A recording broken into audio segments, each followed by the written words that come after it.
Hi friends, welcome to my channel. ఈరోజు మన recipe pesarattu upma. ఒక కప్పు పెసల్ని ముందు రోజు రాత్రి నానబెట్టుకోవాలి. తర్వాత రోజు ఉదయం అరకప్పు గోధుమ రవ్వ తీసుకొని ఒక 10 మినిట్స్ నానబెట్టుకోవాలి. ఇక్కడ నేను గోధుమ రవ్వ వాడుతున్నాను. మీరు గోధుమ రవ్వ ప్లేస్లో రైస్ కూడా వాడుకోవచ్చు.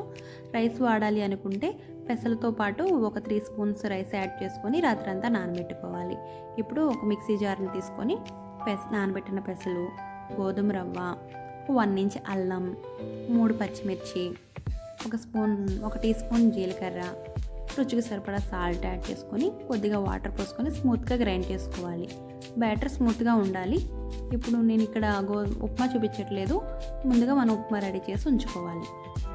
ఈ బ్యాటర్తో వేడిగా ఉన్న పెనం మీద దోశ వేసుకొని గీతో కాల్చుకోవాలి, లేదా ఆయిల్తో అయినా కాల్చుకోవచ్చు. గీతో చాలా బాగుంటుంది. ఈ క్రిస్పీగా కాలిన దోశ మీద ఉప్మా పెట్టుకొని సర్వ్ చేసుకోవాలి.